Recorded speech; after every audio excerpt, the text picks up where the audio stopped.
এই তিনটি সাবধানতা নামাজের ব্যাপারে আমাদের বোনদেরকে আমি বিশেষভাবে করলাম। অনেক মহিলারা আছেন সারা জীবন নামাজ পড়েছেন কিন্তু তাদের নামাজ হয় নাই। যে অনেক বোনরা আছেন রাত বিরাত পর্যন্ত, এটা শুধু এই অঞ্চলে নয়, সারা দেশে এই রোগ, যে রাত গভীর রাত পর্যন্ত মোবাইলে টিপাটিপি, টেলিভিশন দেখা দেখি, এগুলা করতে করতে আমাদের রাতের বড় অংশ কেটে যায়। ফজরের নামাজ পড়া হয় না, সন্তানদের পড়তে দেই না, নিজেরা পড়তে পারি না। অনেকে 7টা 8টা বাজে 9টা বাজে ঘুম থেকে উঠেন। আমার বোনেরা আমার, আল্লাহ রাব্বুল আলামিনের কাছে এই নামাজগুলোর জন্য হিসাবদিহি করতে হবে। দুনিয়া চিরকাল থাকার জায়গা না বোনেরা আমার। এই সম্পদ, এই টাকা পয়সা, এগুলা কোলে নিয়ে, এগুলোকে আগলে নিয়ে, এগুলোকে বুকে জড়িয়ে নিয়ে আপনি সারা জীবন থাকতে পারবেন না। বিশ্বাস করুন, আল্লাহ রাব্বুল আলামিনের কাছে আমাদের সবাইকে যেতে হবে। ইন্না লিল্লাহ, নিশ্চয় আমরা সবাই আল্লাহর সৃষ্টি, ওয়া ইন্না ইলাইহি রাজিউন, আর আমাদের সবাইকে আল্লাহর কাছেই ফিরে যেতে হবে। যেহেতু আল্লাহর কাছেই ফিরে যেতে হবে, অতএব আসুন আমরা 5 ওয়াক্ত নামাজের ব্যাপারে ইহতিমাম করি, এর ব্যাপারে গুরুত্ব আরোপ করি। আমরা 5 ওয়াক্ত নামাজকে যথাযথভাবে পড়ার চেষ্টা করি এবং আল্লাহর ভয় অন্তরে জাগ্রত করি। দেখুন, যার এখন যে বয়স আছে, যার বয়স এখন 30 হয়েছে, তিনি চিন্তা করুন আপনার জীবনের মূল সময়টা এখন পার হয়ে যাচ্ছে। মূল সময়টা পার হয়ে যাচ্ছে। আর 10 বছর পর, 40 পার হওয়ার পর আপনি চাইলে অনেক ইবাদত করতে পারবেন না, আপনি চাইলে অনেক নেকামল করতে পারবেন না। শরীরটা দুর্বল হয়ে আসবে, শরীরে নানা রকমের রোগ ব্যাধি শুরু হবে, অজুটা ধরে রাখতে পারবেন না, ঝিমানি আসবে, নানান রকমের অসুবিধা তৈরি হবে। ইবাদতের সময় কিন্তু চলে যাচ্ছে। তখন চোখের পানি ফেলবেন, আফসোস করবেন, কিন্তু ইবাদত আর করতে পারবেন না। এরপর একটা সময় আপনি দেখতে দেখতে দুনিয়া ছেড়ে, সব কিছু ছেড়ে আপনাকে চলে যেতে হবে। এই সম্পদ মানুষ ভাগযোগ করে নিবে, ওয়ারিসরা, ছেলে মেয়েরা, নাতিপুতিরা ভাগযোগ করে লুটপাট করে নিয়ে নিবে, কিন্তু আপনাকে আপনার আমল নামা নিয়েই দুনিয়া থেকে যেতে হবে। অতএব আসুন আমরা 5 ওয়াক্ত নামাজকে সুন্দর করি। যারা ফজরের নামাজ পড়ছেন না বা পড়তে অসুবিধা হচ্ছে, শুনে রাখেন, নবী করিম সাল্লাল্লাহু আলাইহি ওয়াসাল্লাম বলেছেন, মুনাফিক যারা নামে মুসলমান, আল্লাহর খাতায় মুসলমান না, যারা আল্লাহর খাতায় মুসলমান না, নামে মুসলমান, এদের একটা বড় মার্কা হলো তাদের জন্য 2টা ওয়াক্ত নামাজ পড়া খুব বেশি কঠিন হয়। তার একটা হলো আসর, আর একটা হলো ফজর। এই 2 ওয়াক্ত নামাজ যদি কারো দ্বারা পড়া সম্ভব না হয়, সে অন্যান্য ওয়াক্ত পড়ে কিন্তু এই 2 ওয়াক্ত পড়তে পারে না, তাহলে সে যেন সাবধান হয়, সে যেন সোজা হয়ে বসে, সে যেন আল্লাহর দিকে দৌড়ায় এবং ঈমানকে নবায়ন করে। কারণ নবী করিম সাল্লাল্লাহু আলাইহি ওয়াসাল্লাম এটাকে বলেছেন যে এই 2 নামাজটা হলো মুনাফিকদের জন্য সবচেয়ে কঠিন, সবচেয়ে ভারী, এটা পড়তে তাদের সবচেয়ে বেশি অসুবিধা হয়। অন্যান্য নামাজগুলো তারা হয়তো পড়ে কিন্তু এই 2 নামাজ পড়তে পারে না। বিধায় আমাদের যাদের ফজরের নামাজ পড়া হয় না বা ফজর নামাজ পড়তে পারি না, বা চেষ্টা করেও আমার দ্বারা বেশিরভাগ সময় ফজর নামাজ পড়া হয় না, মিস হয়, কিংবা পড়ি কিন্তু অনেক কষ্ট হয়, সাধারণত হয় না, একদিন হয়তো 5 দিন হয় না, এবং সময় মতো হয় না, সকালে 8টা 9টায় উঠে নামাজ পড়েন, মনে রাখবেন আমাদের জন্য এটা অ্যালার্মিং, যেটা শয়তানের ওয়াসওয়াসার কারণে, কুমন্ত্রণার কারণে আমরা মুনাফিকদের কাতারে চলে যাচ্ছি কিনা। অতএব আমার মা বোনদের প্রতি আমার উদাত্ত আহ্বান থাকবে, 5 ওয়াক্ত নামাজ ঠিক করুন, আপনার অন্য সব আল্লাহ তাআলা ঠিক করবেন। ইন্নাস সালাতা তানহা আনিল ফাহশাই ওয়াল মুনকার, নামাজ মানুষকে অশ্লীল এবং অন্যায় কাজ থেকে বিরত থাকে, সেই চেষ্টা করবেন। সেই সাথে মা বোনদের একটা বড় ধরনের রোগ হলো তাড়াহুড়া করে নামাজ পড়া। এই রোগটা পুরুষদের মধ্যেও আছে, কিন্তু তুলনামূলকভাবে আমাদের মা বোনদের মধ্যে বেশি দেখা যায়। লম্বা সময় নিয়ে খুব ধীরস্থিরতার সাথে সূরা ফাতিহা পড়বেন, এরপরে সুন্দর করে বিসমিল্লাহির রহমানির রহিম পড়ে একটা সূরা মিলাবেন আস্তে আস্তে, এরপরে আল্লাহু আকবার বলে শ্রদ্ধার সাথে, আল্লাহ সবচেয়ে বড়, আল্লাহ সবচেয়ে মহান, অন্য কোনো চিন্তা যেন মাথায় না আসে, এটি ভেবে এরপরে রুকুতে যাবেন। রুকুতে গিয়ে পিঠ সোজা করে রুকুতে গিয়ে তারপরে এবার তাসবিহ পড়বেন, সুবহান রাব্বিয়াল আযীম, মুহাব্বতের সাথে আমার মহান রবের পবিত্রতা জ্ঞাপন করছি, সুবহান রাব্বিয়াল আযীম, আমার মহান রবের পবিত্রতা জ্ঞাপন করছি, সুবহান রাব্বিয়াল আযীম, আমার মহান পালনকর্তার পবিত্রতা জ্ঞাপন করছি। এভাবে আস্তে আস্তে তাসবিহ নিবেদন করে এরপর আস্তে আস্তে আবার রুকু থেকে উঠে সোজা হয়ে দাঁড়াবেন টান হয়ে। এরপর আবার আস্তে আস্তে আপনি আল্লাহু আকবার বলে সিজদায় যাবেন। খুব ধীরে ধীরে সিজদায় গিয়ে লম্বা সময় নিয়ে, যত বেশি লম্বা সময় দিতে পারেন তত ভালো, তত বেশি আপনার নামাজ সুন্দর হবে। সুবহান রাব্বিয়াল আলা, আস্তে আস্তে পড়েন, তাড়াহুড়া না। এরপর আবার সুবহান রাব্বিয়াল আলা, আবার একটু সময় নিয়ে সুবহান রাব্বিয়াল আলা, আমার সর্বোচ্চ সর্বমহান আল্লাহ রাব্বুল আলামিন, রব যিনি আমার পালনকর্তা, যার হাতে আমার জীবন মরণ রিজিক সবকিছু, তার জন্য পবিত্রতা জ্ঞাপন করছি। এভাবে তাসবিহ পেশ করে এরপরে আস্তে আস্তে আল্লাহু আকবার বলে বসেন। বসে আবার দোয়া পড়েন, রব্বিগফিরলি ওয়ারহামনি ওয়াহদিনি ওয়াআফিনি ওয়ারফানি ওয়াজবুরনি ওয়ারযুকনি। আপনি দোয়াগুলো আস্তে আস্তে পড়েন, এরপরে আবার সিজদায় যান। এভাবে ধীরে স্থিরতার সাথে নামাজ পড়েন। আমাদের মা বোনদের বেশিরভাগই নামাজ পড়েন কিন্তু হুলস্থুল করে। যারা নামাজ পড়েন দেখা যায় খুব তাড়াহুড়া করে নামাজ পড়েন। মনে রাখবেন, তাড়াহুড়া করে যে নামাজ পড়ে নবী করিম সাল্লাল্লাহু আলাইহি সাল্লাম বলেছেন সে হলো সবচেয়ে নিকৃষ্ট চোর। কারণ রুকু সিজদা সে চুরি করে, এমনভাবে দেয় মনে হয় যে সে ফাঁকি দিতে চাচ্ছে, তাড়াহুড়া করে কোনো রকম পার করে চলে যেতে চাচ্ছে। এই জন্য নবী সাল্লাল্লাহু আলাইহি সাল্লাম বলেছেন সবচেয়ে নিকৃষ্ট চোর হলো এই রুকু সিজদা যে চুরি করে সে মহিলা। ঠিক একইভাবে সে পুরুষ বা মহিলা যেই হোক। ঠিক একইভাবে কোন হাদিসে আসছে যে কিছু মানুষ তাড়াহুড়া করে নামাজ পড়ে, নামাজের ভিতরে মনোযোগ নাই, দ্রুততার সাথে নামাজ শেষ করে, অন্য সব কাজ খুব ঠান্ডা মাথায়, টেলিভিশনটা খুব ধীরে স্থিরতার সাথে দেখেন, নিজের স্বামীর সাথে কথাটা খুব ঠান্ডা মাথায় করেন, আলাপ সালাপটা খুব ধীরে ধীরে করেন, অন্য সব কাজ খাওয়ার সময় খুব মজা করে রসিয়ে রসিয়ে চিবিয়ে চিবিয়ে ভালো করে খান, কিন্তু নামাজ পড়ার সময় আপনি তাড়াহুড়া করেন। আল্লাহর কাছে কি জবাবদিহি করবেন? এই নামাজ যে নামাজের হক আদায় করা হয় না, এই নামাজটা কোনো ক্ষেত্রে আল্লাহ পর্যন্ত পৌঁছবে না। এটা ময়লা কাপড় চোপড় যেরকম পেঁচিয়ে নিক্ষেপ করা হয়, এরকম নামাজের মুখের দিকে নিক্ষেপ করা হতে পারে। এই জন্য আমার মোহতারাম বোনেরা, আপনাদেরকে বলছি, মোহতারামা বোনেরা, আপনাদের নামাজগুলোকে, আমাদের নামাজগুলো আমাদেরকে সুন্দর করতে হবে। খুব ধীরে ধীরে নামাজ পড়বেন এবং লম্বা কেরাতে, লম্বা রুকুতে, লম্বা সিজদাতে নামাজ পড়বেন। তাড়াহুড়া করবেন না, আল্লাহর মহব্বতের সাথে নামাজ পড়বেন এবং সময় মতো নামাজ পড়বেন। আমাদের মা বোনদের একটা বড় ত্রুটি হলো যে বেশিরভাগ মা বোনরা গৃহস্থলী কাজকর্মে ব্যস্ত থাকার কারণে জোহরের নামাজটা প্রায় আসরের কাছাকাছি যেয়ে পড়ে। কারণ রান্না বাড়া শেষ করে ছেলে মেয়েদেরকে খাওয়ানোর পর, তাদেরকে গোসল টোসল দেওয়ানোর পর, নিজে গোসল টোসল করে সব গোছায়ে সামলায়ে তারপর তিনি দেখা যায় নিজে নামাজ পড়তে যান। ততক্ষণ দেখা যায় 3টা বেজে যায়, সোয়া 3টা বেজে যায়, অনেক সময় আসরের ওয়াক্ত হয়ে যায়, আসর ওয়াক্তের কাছাকাছি হয়ে যায়। এটা খুবই ভয়াবহ একটা বিষয়। অনেক মহিলা আছে আমাদের দেশে যে সারা জীবন তাদের জোহরের নামাজটা হয় একেবারে শেষ ওয়াক্তে। মনে রাখবেন, নবী করিম সাল্লাল্লাহু আলাইহি সাল্লামকে জিজ্ঞাসা করা হয়েছিল সবচেয়ে উত্তম নামাজ কোনটা, সবচেয়ে উত্তম আমল কোনটা? তিনি বলেছেন আস-সালাতু লি আউয়ালি ওয়াক্তিহা, ওয়াক্ত হওয়ার পর শুরুর দিকে নামাজ আদায় করা, এটা হলো সবচেয়ে উত্তম আমল। অতএব আপনারা এই আমলটার ব্যাপারে খুব বেশি যত্নশীল থাকবেন, খুব বেশি মনোযোগী হবেন এবং আল্লাহর জন্য নামাজকে সুন্দর করবেন। আল্লাহ তাআলা আপনাদেরকে সেই তৌফিক দান করুন। সেই সাথে নামাজের ব্যাপারে আমাদের মা বোনদেরকে একটি বিষয় আমি সাবধান করতে চাই, সেটা হলো যে আপনারা অনেকে নামাজ পড়েন কিন্তু নামাজের একটা ফরজ হলো সতর ঢাকা। এই সতর ঢাকাতে আপনাদের প্রচুর পরিমাণে ত্রুটি থাকে। নামাজের জন্য যে সতর ঢাকতে হবে সেটা হলো পুরুষরা তো নাভি থেকে হাঁটু পর্যন্ত ঢাকতেই হবে, সেই সাথে কাঁধের উপরও কাপড় থাকতে হবে। হাদিস থেকে বোঝা যায় পরিষ্কারভাবে মূল হলো নাভি থেকে হাঁটু, এইটুকু হলো সতর।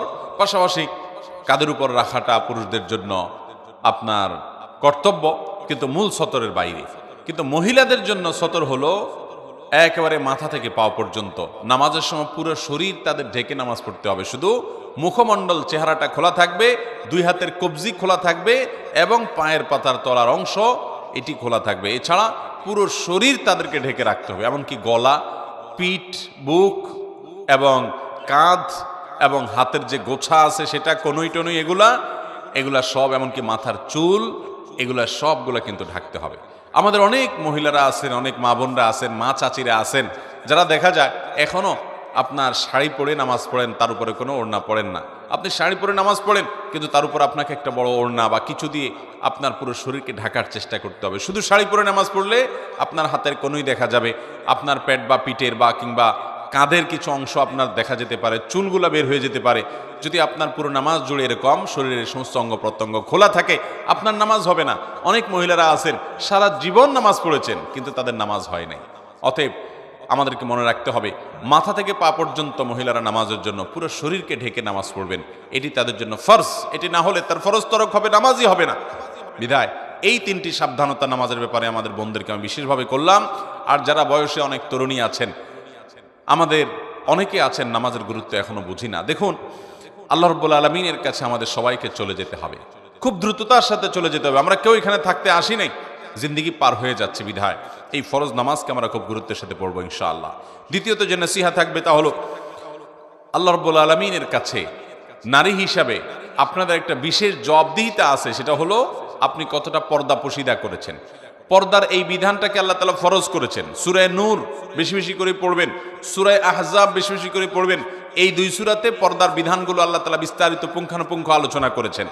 আমাদের মা বোনদের জন্য এক্সট্রা একটা ফরজ আছে, যেটা পুরুষদের জন্য নাই, সেটা হলো নিজের সৌন্দর্যকে পরপুরুষের সামনে প্রকাশ করা যাবে না, এটা ঢেকে তাদেরকে চলতে হবে।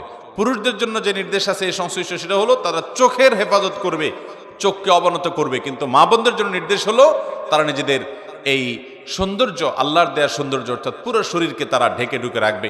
নবী করিম সাল্লাল্লাহু আলাইহি ওয়াসাল্লাম বলেছেন, আলমার আতু আওরা, একজন নারী পুরাটাই হলো আবৃত রাখতে হয় তার নিজেকে।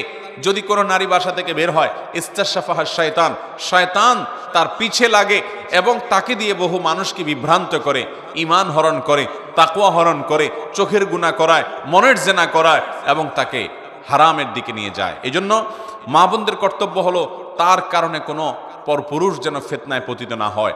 এবং এই জন্যই নবী করিম সাল্লাল্লাহু আলাইহি ওয়াসাল্লাম বলেছেন, কোনো নারী যদি সুগন্ধি ব্যবহার করে এবং সুগন্ধি ব্যবহার করে যদি বের হয়, উদ্দেশ্যই হলো যে তার এই সুগন্ধি তিনি যখন রাস্তা চলাফেরা করবেন, আশেপাশে মানুষের নাকে যাবে, পুরুষদের দৃষ্টি আকৃষ্ট হবে, তারা তার দিকে আকৃষ্ট হবে, তাকে নিয়ে কল্পনা জল্পনা করবে।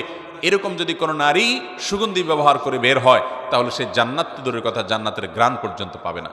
মোহতারাম বোনেরা আমার, এই জন্য আপনাদেরকে পর্দার বিধানটা খুব ভালো করে মেনে চলতে হবে। কোনো পুরুষের সাথে আপনার যদি কথা বলার দরকার হয়, আপনি 100 বার বলবেন, কিন্তু সেটা হলো প্রয়োজন মতো। অপ্রয়োজনীয় আলাপ করা যাবে না, বেহুদা আলাপ করা যাবে না। কেমন আছেন, কি খাইছেন, অপ্রয়োজনীয় কথা বলবেন না। কোনো দরকার হলো তো আপনি কেনার দোকানদারের কাছে কথা বলতে হলো, তো আপনি কথা বলবেন। কিন্তু সেখানে আবার অনেক মা বোনরা আছেন, অন্য পুরুষের সাথে কথা বলার সময় কৃত্রিম সুরে কথা বলেন, একটু মিষ্টি সুরে কথা বলেন, একটু কোমল কণ্ঠে কথা বলেন, একটু নিজের কণ্ঠটার ভিতরে বিশেষ মাধুর্যতা এনে কথা বলার চেষ্টা করেন। কোরআনে কারিমে আল্লাহ রাব্বুল আলামিন স্পষ্ট নিষেধ করেছেন যে তোমরা যখন পরপুরুষের সাথে কথা বলার দরকার হবে, কোনো প্রয়োজনে তোমরা কথা বলবে, ফালা তাখদা'না বিল কওল, তখন তোমরা কথাকে কোমল করে বলবে না, কথার ভিতরে কোমলতা সৃষ্টি করবে না, বরং স্বাভাবিকভাবে কথা বলবে। ওয়াকুলনা কাওলাম মারুফা, স্বাভাবিক কথা বলতে হবে। আমাদের বোনরা, মায়েরা অনেকে এই পর্দার বিধানগুলোকে লঙ্ঘন করেন। সোশ্যাল মিডিয়াতে অনেক মেয়েরা আছেন, নিজেদের ছবি, উন্মুক্ত ছবি আপনারা তুলে সেটাকে আপলোড করেন, আপনার স্বামীর সাথে ছবি আপলোড করেন, আপনি নিজের ছবি আপলোড করেন, বান্ধবীরা একসাথে হয়ে আপলোড করেন। আপনি একজন প্রাপ্তবয়স্কা নারী হওয়ার পর, আপনি বয়স্ক বা প্রাপ্তবয়স্ক হওয়ার কাছাকাছি পৌঁছে গেছে আপনার মেয়ে, সেই মেয়ের ছবি তুলে আপনি ফেসবুকে আপলোড করলেন। তাহলে সেক্ষেত্রে আপনাদের ছবি দেখে যত পুরুষ চোখের জেনায় লিপ্ত হবে, তারা সবাই তো তাদের অপরাধ করবেই। আপনারা যারা নিজেদের ছবি আপলোড করেছেন, আপনি শুধুমাত্র এই ছবি আপলোড করে যত মানুষ চোখের জেনা করছে, তাদের সবার সমপরিমাণ গুনাহের ভাগীদার আপনাকে হতে হবে। ঠিক একইভাবে দেখা যাবে এই ছবি আপনি আপলোড করার পর আপনার এখান থেকে কতজন কপি করে নিয়ে গেছে, কত বাজে বাজে জায়গায় ব্যবহার করেছে, কত পুরুষরা সেটা দেখছে, কতজন এটা দেখে আপনাকে নিয়ে মনে মনে জেনা করছে, এর সবগুলোর পাপের ভাগীদার কিন্তু আপনাকে হতে হবে। একজন নারী, মুসলিম নারী, তার সম্ভ্রম, তার ইজ্জত অনেক দামি। তিনি চিন্তা করবেন আমাকে নিয়ে কেউ বাজে চিন্তা করতে পারে, এমন কোনো জায়গায় আমি নিজেকে উপস্থাপন করব না। আপনি যখন আপনার ছবিকে ফেসবুকে ছেড়ে দিবেন, টুইটারে ছেড়ে দিবেন, অনেক বোনরা আছেন যে আজকাল দেখা যায় টিকটকে নিজেদের ভিডিও ছেড়ে দেন, ফেসবুকে নিজেদের ভিডিও ছবি ছেড়ে দেন, নিজেদের ব্যক্তিগত পারিবারিক বিষয়াবলীগুলোকে ছেড়ে দেন। আপনার শরীর, আপনার শরীরের সৌন্দর্য, এটা আপনি যারা পরপুরুষ তাদের সামনে আপনি দেখার সুযোগ করে দিয়েছেন। এটা আপনার আত্মসম্মান বোধ পরিপন্থী যে আপনাকে নিয়ে বাজে জল্পনা করার সুযোগ আপনি করেছেন, এবং বাজে জল্পনা যে আপনাকে নিয়ে হবে এই ব্যাপারে কোনো সন্দেহ নাই। কারণ আল্লাহ তাআলা সৃষ্টি করেছেন এরকম যে নারীদের প্রতি পুরুষদেরকে আকৃষ্ট করেছেন। অতএব আকৃষ্ট হওয়ার প্রবণতা পুরুষদের মধ্যে আছে। এই জন্য পুরুষরা তাদের চোখকে হেফাজত করবে, আর মা বোন তাদের ইজ্জত এবং সম্ভ্রমকে রক্ষা করার জন্য তাদের ব্যক্তিত্ব এবং আত্মসম্মান বোধের জায়গা থেকে তারা পর্দার বিধান মেনে চলবেন। পর্দা করা ফরজ মেয়েদের জন্য। এই ফরজ বিধান না মানার কারণে অনেক বোনরা জাহান্নামে যাবে। নবী করিম সাল্লাল্লাহু আলাইহি সাল্লাম নারীদের জন্য যে শর্ট সিলেবাস দিয়েছেন, 4টি কাজ করার মাধ্যমে নারীরা জান্নাতি হতে পারেন, তার ভিতরে একটি কাজ হলো যে ও হাফিজাত ফরজাহা, কোন নারী যদি তার সম্ভ্রমকে, ইজ্জতকে হেফাজত করেন। আজকাল অনেক বোনরা আছেন, এখানে আমাদের অনেক তরুণী মেয়েরা আছেন যারা ফেসবুকে ছেলেদেরকে ফ্রেন্ড লিস্টে ঢুকান। ফেসবুকে আপনাদের শত শত ছেলে বন্ধু আছে তথাকথিত, এটা শয়তানের সবচেয়ে বড় অস্ত্র। আপনি এই ছেলে বন্ধুদের সাথে তাদের ফেসবুকে, তাদের আইডিতে গিয়ে কমেন্ট করেন, তাদের আইডিতে তাদের পোস্টে আপনি লাইক করেন, তারা আপনার এখানে লাইক কমেন্ট করে, এবং দেখা যায় মাঝে মধ্যে একটু রসিকতা সুলভ কথা হয়। প্রথমে হয়তো দরকারি কথা হয়, এরপর আস্তে আস্তে রসিকতা সুলভ কথা হয়, এরপর আস্তে আস্তে মনের অজান্তে আপনি হয়তো জেনার দিকে চলে যাচ্ছেন। সরাসরি জেনায় হয়তো প্রথমে যাবেন না, জল্পনা কল্পনার জেনা শুরু হয়, এরপর আস্তে আস্তে মূল জেনার দিকে মানুষ চলে যায়। মূল জেনার দিকে যদি নাও যায়, শুধু জল্পনা কল্পনা করার কারণে আপনার আল্লাহর কাছে জেনার গুনাহ আপনার আমলনামায় লেখা হবে। অনেক বোনরা আছেন যারা এই কাজগুলো করেন, অনেক ভাইরা আছেন। এটা যেহেতু বোনদের মজলিস এবং মেয়েরা আমাদের কথা শুনছেন, সেজন্য আপনাদেরকে বলছি, আল্লাহরও আস্তে আল্লাহ আপনাকে একটা আত্মমর্যাদা দিয়েছে। আপনি মুসলিম নারী, আপনি সম্ভ্রান্ত, আপনি রাস্তার বেহায়া নারীর মতো নন। আপনি একজন সম্ভ্রান্ত, আপনার ইজ্জত এবং সম্মান আছে। আপনার ফেসবুক ফ্রেন্ড লিস্টে যদি আপনার অন্য ছেলেদেরকে, পরপুরুষদেরকে আপনি ইনক্লুড করেন, তাদেরকে যদি অ্যাড করেন, এবং তাদের সাথে আপনি ইনবক্সে গিয়ে যদি আলাপ সালাপ জুড়ায় দেন, এবং দরকারি আলাপ থেকে বেদরকারি আলাপের দিকে চলে যান, কমেন্ট বক্সে যদি তথ্য আপনার কমেন্ট আদান প্রদান করেন, ফিতনার দুয়ারকে উন্মুক্ত করেন, তাহলে সেক্ষেত্রে মনে রাখবেন, আপনার এই আইডি থেকে, আপনার এই কমেন্ট থেকে ওই পুরুষ ফিতনায় পতিত হলে, আপনি নিজে পতিত হলে, অন্যরা ফিতনায় পতিত হলে, এর পুরো দায়ভার আপনাকে বহন করতে হবে। এই জন্য মায়েরা, আপনাদের নিজেদের সম্ভ্রমকে বাঁচানোর জন্য সংগ্রাম করতে হবে, প্রতিজ্ঞা করতে হবে। এবং মনে রাখবেন, এই যুগে আল্লাহর সবচেয়ে বড় নেককার বান্দি রাবেয়া বসরি যদি কেউ হতে চায়, ইমরাতে ইমরানের মতো, ইমরাতে ইমরানের মতো, অথবা ইমরানের মেয়ে মারিয়ামের মতো, অথবা ফেরাউনের স্ত্রী আসিয়ার মতো নেককার, আয়েশা রাদিয়াল্লাহু তাআলার মতো নেককার নারী যদি কেউ হতে চায়, তার জন্য সর্বপ্রথম এবং প্রধান পদক্ষেপ হলো, অন্যতম পদক্ষেপ হলো, ঈমান এবং সাধারণ নেকামলের পর তার ইজ্জতকে হেফাজত করতে হবে, পর্দা মানতে হবে। আজ আমাদের পর্দার বিধানটা নাই। দেখা যায় মার বয়স 40, 45, 50 পার হয়ে গেছে, তারপর তিনি বোরকা পরেন, অথচ তার 15 বছর 20 বছরের মেয়েটাকে তিনি বোরকা পরান না। যে মেয়েকে বোরকা পরানো বেশি দরকার, সে যুবতী, তাকে দেখে মানুষের মনে জেনা এবং বাজে চিন্তা আসতে পারে, এই মেয়েকে নিয়ে বাজে কল্পনা করতে পারে। এই জায়গা থেকে তার সৌন্দর্যকে বেশি ঢেকে ঢুকে রাখা দরকার, পর্দার মধ্যে রাখা দরকার। সেটা না করে মা নিজে পর্দা করেন, মেয়েকে বেপর্দার সাথে স্কুলে পাঠান, কলেজে পাঠান, বাজারে পাঠান, বাহিরে যেতে দেন, অন্য ছেলেদের সাথে কথাবার্তা বলতে দেন, আড্ডা মারতে দেন, এবং গুনাহে লিপ্ত হওয়ার ক্ষেত্রে পথ সুগম করে দেন। এই ব্যাপারে আমাদেরকে আল্লাহর কাছে জবাবদিহি করতে হবে। অতএব মা বোনরা, আপনাদের জন্য আমার দ্বিতীয় নসিহা হলো, অবশ্যই পর্দা পশিদা রক্ষা করে চলবেন, নিজের ইজ্জত সম্ভ্রমকে হেফাজত করবেন, কোনো পরপুরুষের সাথে বেহুদা আলাপ সালাপে লিপ্ত হবেন না, এবং নিজেদের ফেসবুক যারা ব্যবহার করেন, প্রোফাইলগুলোকে যথাসম্ভব লক করে রাখবেন, যাতে করে আপনার পরিবারের পুরুষ একান্ত আপনার মাহরাম ছাড়া আর বাকি পুরুষরা যেন আপনার সাথে অ্যাড হতে, যুক্ত হতে না পারে। তৃতীয় যে নসিহত থাকবে তা হলো স্বামীর আনুগত্য করা। আজকাল আমাদের মা বোনদের জন্য এটা কঠিন হয়ে গেছে। অনেক মহিলারা আছেন, নামাজও পড়তে রাজি আছে, পর্দা করতেও রাজি আছে, কিন্তু স্বামীর কথা মানতে রাজি না। এবং শয়তান আমাদেরকে এই জায়গাতে, আমাদের মা বোনদের সবচাইতে বেশি ধোঁকা দিয়ে থাকে। তথাকথিত নারীবাদীরা আমাদের মা বোনদেরকে উস্কে দেয় যে না, নিজের কথা মতো চলতে হবে, স্বাধীন মতো থাকতে হবে। ভাইরা আমার, বোনেরা আমার, অবশ্যই স্বাধীনতা আপনাকে ইসলাম দিয়েছে, কিন্তু প্রত্যেকটা স্বাধীনতার একটা সীমানা আছে, একটা নির্দিষ্ট ডেফিনেশন আছে। আপনি যদি স্বাধীনতার নাম দিয়ে আপনার স্বামীর নির্দেশকে লঙ্ঘন করেন, তাকে পাত্তা না দেন, তাকে তোয়াক্কা না করেন, তাকে ইজ্জত না করেন, তাহলে সেক্ষেত্রে আল্লাহর কাছে আপনি অপরাধী হিসাবে বিবেচিত হবে। এটা আপনার দুনিয়াকেই শেষ করবে, আখিরাত তো পরেই। মনে রাখবেন, যারা এই সমস্ত কথার সবক দেয় আমাদের মা বোনদেরকে যে নারীরা নিজের মন মতো চলবে, তথাকথিত স্বাধীন হবে, সেই মানুষগুলোর দেশের দিকে তাকান, ইউরোপ আমেরিকার দিকে তাকান, একটা দেশও পাবেন না যেই দেশে মেয়েরা মুসলিম পরিবারগুলোর মতো, মুসলিম দেশগুলোর মতো সুখে আছে। তাদের জীবনে দেখা যায় যে পরিবার বলতে, পারিবারিক জীবন বলতে কোনো জিনিস পাওয়াটা সোনার হরিণ হয়ে যাচ্ছে দিন দিন। কারণ সেখানে ভোগটাই মুখ্য হচ্ছে, স্বামী স্ত্রীর মধ্যে কোনো বন্ডিং থাকছে না, কোনো সম্পর্ক থাকছে না। মুসলিম পরিবারে, মুসলিম দেশগুলোতেও নারীর প্রতি কম বেশি অবিচার হয়, কিন্তু এরপরও দেখা যায় মুসলমানদের সমাজে স্বামী স্ত্রীর মধ্যকার যে ভালোবাসা, যে হৃদ্যতা, যে সৌহার্দ্য, যে সম্প্রীতি, যে আন্তরিকতা, এটা অমুসলিমরা কল্পনাও করতে পারে না। আল্লাহর বিধানের মধ্যেই কল্যাণ। আপনার কাছে মনে হতে পারে আপনার স্বামী, তার কোনো কথা আপনার ভালো লাগে না, সে হয়তো আপনার চাইতে কম বুঝে, হয়তো সে অনেক ক্ষেত্রে হয়তো পিছিয়ে আছে, তারপরও সে যদি আল্লাহর আদেশের বাইরে আপনাকে কিছু না বলে, খারাপ কোনো নির্দেশ যদি না করে, তাহলে সেক্ষেত্রে আপনি তার কথা মানবেন। সংসারের বিষয়ে স্বামীর সাথে বেশি তর্ক করতে যাবেন না, এটা তার বিষয়। সে কিভাবে উপার্জন করবে, বিশেষ করে হালাল উপার্জনের ক্ষেত্রে সে কোন পথে যাবে না যাবে, কোন ব্যবসা করবে না করবে, কাকে কি দিবে না দিবে, এসব বিষয়ে খুব বেশি মাথা ঘামাতে যাবেন না। আমাদের অনেক বোনরা আছেন এগুলো নিয়ে অনেক বেশি মাথা ঘামিয়ে সংসারে অশান্তি সৃষ্টি করেন, স্বামীর অবাধ্য হয়ে যান। মনে রাখবেন, মুসলিম নারীর জন্য আল্লাহর তরফ থেকে অনেক বড় একটা পরীক্ষার বিষয় হলো যে আপনার স্বামীকে আপনি কতটা মানতে পারলেন। আমি বহু নারীর কথা জানি যারা তাহাজ্জুদের নামাজও পড়ে, যারা নফল নামাজ রোজাও রাখে, যারা আইয়ামে বীজের রোজা রাখে, যারা সোম বৃহস্পতিবার নফল রোজা রাখে, যারা নিয়মিত কোরআন তেলাওয়াত করে, নিয়মিত তাসবিহ তাহলিল করে, জিকির আজকার করে, সবই ঠিক আছে, কিন্তু স্বামীর সাথে সারাদিন বাদাবাদি, স্বামীর সাথে সারাদিন তর্ক করবে, স্বামীকে মেনে চলবে না। কোন এক সালাফ এর স্ত্রী বলেছিলেন, আমরা আমাদের স্বামীদেরকে আগের যুগের মানুষ রাজাদেরকে যেরকম সম্মান করতো ওই রকম সম্মান করতাম। অতএব আমার মা বোনরা, আপনাদের জন্য এটা আল্লাহ তাআলার তরফ থেকে একটা অ্যাসিড টেস্ট, একটা অগ্নি পরীক্ষা। আপনারা অবশ্যই আপনাদের স্বামীদেরকে মেনে চলবেন। স্বামীদের অবশ্য কর্তব্য স্ত্রীর সাথে সর্বোচ্চ সুন্দর আচরণ করবে, কারণ নবীজি সাল্লাল্লাহু আলাইহি সাল্লাম বলেছেন, তোমাদের মধ্যে স্ত্রীদের কাছে যে যত বেশি ভালো সে আসলেই ভালো এবং আল্লাহর কাছে ভালো।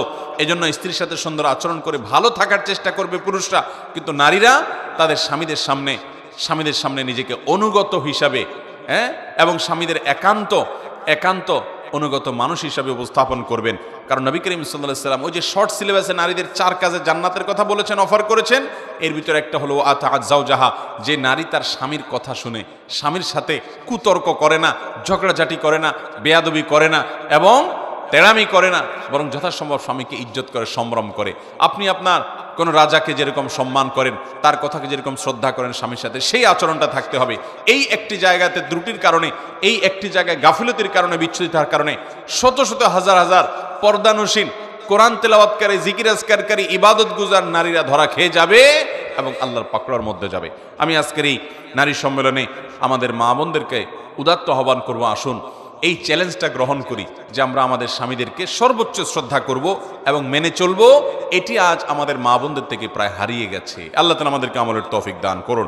4 নম্বর যে নসিহত করব তা হলো, আমাদের সন্তানরা আমাদের উপরে আমানত, আমাদের কাছে আমানত। নবী করিম সাল্লাল্লাহু আলাইহি সাল্লাম বলেছেন, কুল্লু মাউলুদিন ইউলাদু আলাল ফিতরাহ, প্রতিটা পরিবারের ছোট ছোট শিশু যারা দুনিয়াতে আসে এরা সবাই মুসলমান হয়ে জন্মগ্রহণ করে, মায়ের গর্ভ থেকে তারা ভালো মানুষ হয়ে আসে। ইল্লা আন্না আবওয়াহু ইউহাউদানিহি আও ইউনাসরানিহি আও ইউমাজ্জিসানিহি, তবে এই বাচ্চাগুলোর মা, তার বাবা, তারা এই বাচ্চাগুলোকে খ্রিস্টান বানায়, ইয়াহুদি বানায়, বেঈমান করে দেয় এবং ঈমান হারা করে ফেলে। বিধা আমাদের সন্তানরা আল্লাহর কাছে তাদের ব্যাপারে আমরা জিজ্ঞাসিত হব। আল্লাহ রাসূল সাল্লাল্লাহু আলাইহি ওয়াসাল্লাম বলেছেন, আল্লাহ কুল্লুকুম রাইন ওয়া কুল্লুকুম মাসউলুন আন রাইয়াতিহি, তোমাদের প্রত্যেকেই দায়িত্বশীল, তোমাদের সবাইকে অধীনস্থদের সম্পর্কে জিজ্ঞাসাবাদ করা হবে। একজন নারী, তিনি স্বামীর ঘরের ব্যাপারে দায়িত্বশীল, কিভাবে এটা দেখভাল করলেন, স্বামীর টাকা পয়সার আমানতদারিতা রক্ষা করলেন কিনা, স্বামীর অগোচরে নিজের ইজ্জত সম্ভ্রমকে হেফাজত করলেন কিনা, সন্তানদেরকে সঠিকভাবে লালন পালন করলেন কিনা, এই জন্য তাকে অবশ্যই আল্লাহর কাছে জবাবদিহি করতে হবে। এই জন্য আমাদের মা বোনদেরকে আমি বলবো, বিশেষভাবে আপনাদের সন্তানদের প্রতি আপনারা যত্ন নিন। ছেলে হোক মেয়ে হোক, অবশ্যই তাদেরকে 7 বছর বয়স হওয়ার সাথে সাথে নিজে নামাজ পড়ুন, সুন্দর করে তাদের সামনে তাদেরকে নামাজ দেখান এবং নামাজ শেখান, নামাজ পড়তে উদ্বুদ্ধ করুন, কোরআনটা শুদ্ধ করে পড়তে শেখান, তাদের সামনে কোরআন তেলাওয়াত করুন, মোবাইলের নেশা ছেড়ে দেন, কোরআন হাতে নেন, আপনি নিজে কোরআন পড়েন, তাদেরকে কোরআন পড়তে উদ্বুদ্ধ করেন, কোরআন পড়তে উৎসাহিত করেন। যদি কন্যা সন্তান হয় তাহলে সেক্ষেত্রে তাকে 8, 9, 10 বছরের কাছাকাছি বয়স গেলেই তখন থেকে তাকে পর্দা বুঝান। কেন পর্দা করতে হবে? একজন নারী তার সম্ভ্রম, তার ইজ্জত, তার আত্মসম্মান, আত্মমর্যাদার জায়গা থেকে তাকে নিয়ে কাউকে বাজে চিন্তা করতে দিবে না তিনি এই জায়গা থেকে, এবং সমাজে মানুষের ফিতনার কারণ হবেন না তিনি, তার কারণে কেউ বিপদগামী হবে না, কোনো যুবক, কোনো তরুণ। সেই জায়গা থেকে আল্লাহর ফরজ নির্দেশ মানতে গিয়ে তিনি পর্দা করবেন। আল্লাহ বলেছেন, ওয়ালা ইউবদিনা যিনাতাহুন্না, নারীরা তাদের সৌন্দর্যকে প্রকাশ করবে না, ইল্লা মা যারা মিনহা, কিন্তু পর্দা করার পরও যদি আপনার পর্দার বাহির থেকে প্রকাশিত হয়, অর্থাৎ বাহির থেকে যদি কেউ দেখে সেটা ভিন্ন বিষয়, কিন্তু পর্দা করবে, নিজেকে ঢেকে ঢুকে রাখবে এবং এটার জন্য সে টাইট পোশাক পরবে না। অনেক মহিলারা আছেন যে আজকাল প্রচুর পরিমাণে টাইট পোশাক আশাক পরেন, পুরুষদের মতো পোশাক আশাক পরেন, শার্ট প্যান্ট পরেন। মনে রাখবেন, নবী করিম সাল্লাল্লাহু আলাইহি ওয়াসাল্লাম বলেছেন, লানাল্লাহু আল মুতাশাব্বিহাতু মিনান নিসাই বির রিজাল, ওই মহিলাদের প্রতি আল্লাহ লানত এবং গজব নাজিল হয় যারা পোশাক আশাকে, বেশভূষায় পুরুষের সাদৃশ্য গ্রহণ করে, তারা শার্ট প্যান্ট পরে, টি শার্ট পরে, তারা দেখা যায় পুরুষদের মতো চুল রাখে, তারা পুরুষদের মতো চলাফেরা সবকিছু করে, গেঞ্জি ইত্যাদি পরে বাহিরে ঘুরে বেড়ায়, এগুলো একজন নারীর জন্য হারাম। একইভাবে পুরুষের জন্য হারাম করা হয়েছে, তারা মহিলাদের বেশভূষা ধারণ করবে না। আমার বোনেরা, আল্লাহ তাআলা আপনাদেরকে যে নারী হিসাবে সৃষ্টি করেছেন, এই নারীত্বের মধ্যে আপনাদের সম্মান নিহিত আছে। অনেক মহিলারা পুরুষ হতে চান, পুরুষের মতো হতে চান। আপনি মহিলা হওয়ার পরও পুরুষের মতো পোশাক আশাকে যদি তাদের মতো হতে চান, এটা আপনার নিজের জন্য অপমানের। কেন অপমানের? কারণ আল্লাহ আপনাকে যে নারী হিসাবে সৃষ্টি করেছেন, তার মানে আপনি এটাতে আপনি অপমান বোধ করছেন। আপনি মনে করছেন নারী তুচ্ছ, নারী ছোট, এই জন্য আপনি পুরুষ হওয়ার চেষ্টা করছেন। পুরুষ হওয়ার চেষ্টা করাটা বরং আপনার জন্য অপমানের। আপনার নারীত্বের মধ্যেই আপনার জন্য সম্মান নিহিত আছে, যেটা আমরা এতক্ষণ বলছিলাম। অতএব এই পুরুষদের মতো পোশাক আশাক পরা যাবে না। অনেক মায়েরা আছেন, নিজেরা ঠিকই দেখা যায় যে নারী সুলভ পোশাক আশাক তারা পরছেন, নিজের ইয়াং মেয়েকে দেখা যাচ্ছে প্যান্ট কিনে দিচ্ছেন, টি শার্ট কিনে দিচ্ছেন, গেঞ্জি কিনে দিচ্ছেন। আজকাল দেখা যায় ছোট ছোট মেয়েদেরকে 7 বছর 8 বছর বয়স থেকে তাদেরকে বেহায়াপনা এবং অশ্লীলতার পোশাক আশাক তাদেরকে কিনে দেওয়া হচ্ছে।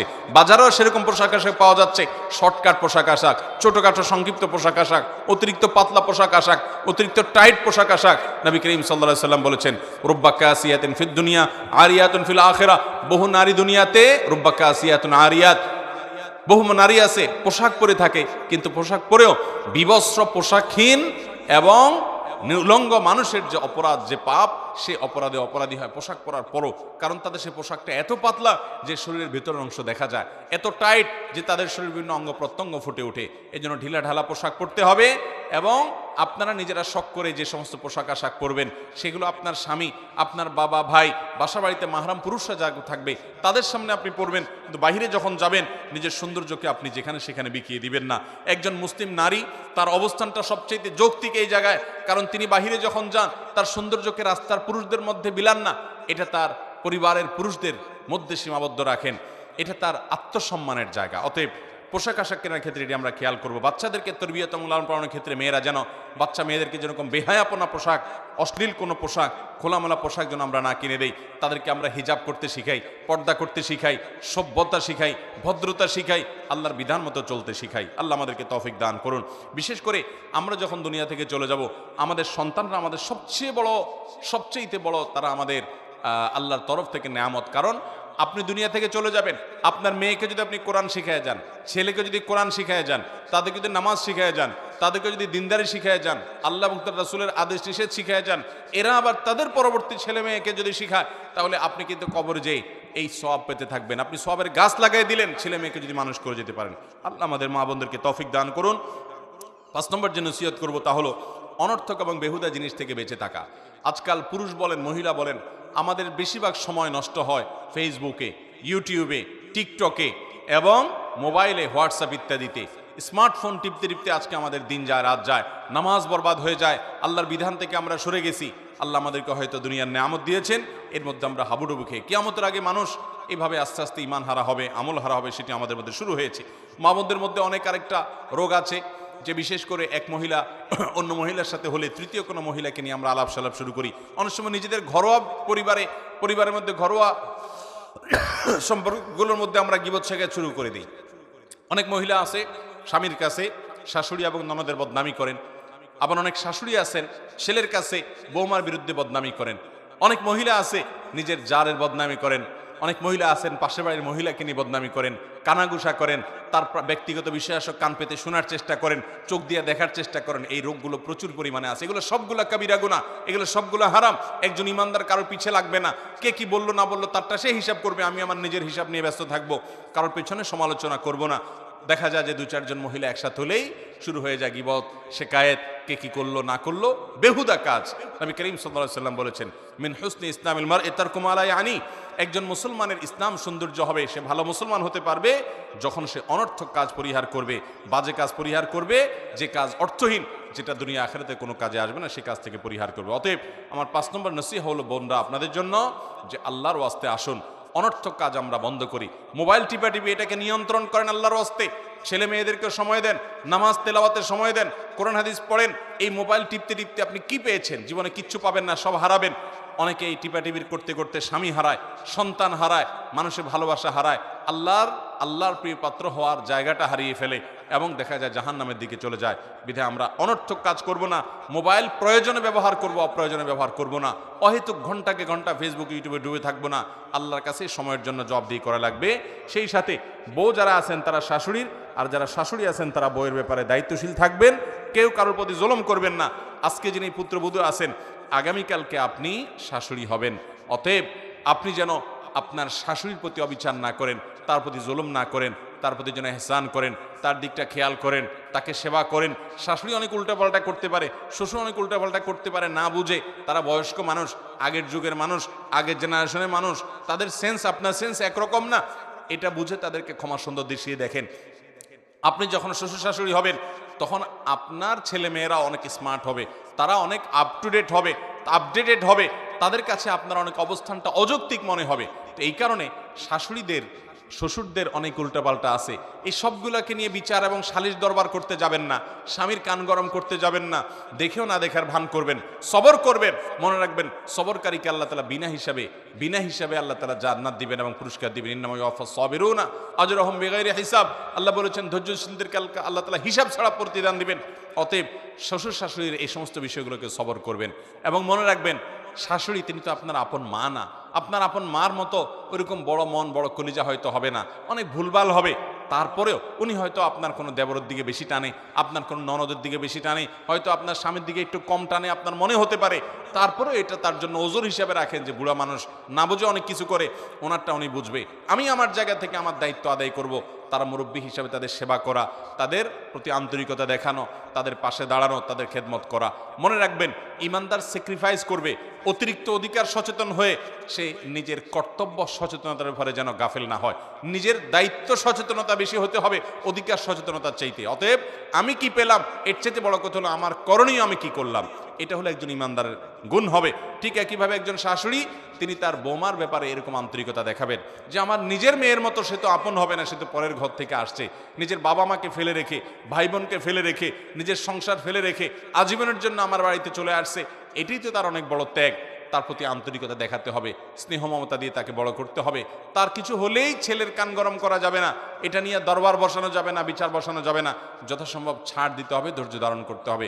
আল্লাহ তাআলা আমাদের মা বোনদেরকে একজন জান্নাতি নারীর যে গুণাবলী, একজন ভালো নারীর যে গুণাবলী, কোরআন যে সূরা তাহরিমের মধ্যে দুজন নারীর দৃষ্টান্ত দিয়েছেন, ইমানদার নারী, একজন হলেন ফেরাউনের স্ত্রী আসিয়া, আর একজন হলেন ইমরানের মেয়ে মারিয়াম, ঈসা ইসলামের মা মারিয়াম। এই দুইজন নারীর মতো উত্তম গুণাবলী অর্জন করা এবং নবী করিম সাল্লাল্লাহু আলাইহি সাল্লামের পত্নীগণ, বিশেষ করে আম্মা জান আয়েশা রাদিয়াল্লাহু তাআলা আনহার মতো, ফাতেমা রাদিয়াল্লাহু তাআলা আনহার মতো, আরও অন্যান্য মুসলিম দৃষ্টান্ত হওয়া নারীদের মতো আমাদের মা বোনদেরকে হওয়ার তৌফিক দান করেন। এবং সেই সাথে লূত আলাইহিস সালামের স্ত্রী এবং আল্লাহ নবী নূহ আলাইহিস সালামের স্ত্রীর মতো আল্লাহর অবাধ্য, ফাসেকা এবং চরিত্রহীনা কিংবা তলে তলে জেনার গুনাহে লিপ্ত, পরকীয়াতে লিপ্ত, অন্য পুরুষদের সাথে আসক্ত, তাদের প্রতি আসক্ত এবং গুনাহে লিপ্ত এবং আল্লাহর অবাধ্য হওয়া, বেপরদিগি থেকে আল্লাহ তাআলা আমাদের মা বোনদেরকে হেফাজত করুন। এবং এই মজলিস থেকে আমরা ভালো কিছু শিখে গিয়ে আমাদের জীবনকে যেন পরিবর্তন করতে পারি, সেই তৌফিক আমাদের সবাইকে আল্লাহ তাআলা দান করুন। ওয়া আখিরু দাওয়ানা আলহামদুলিল্লাহি রাব্বিল আলামিন।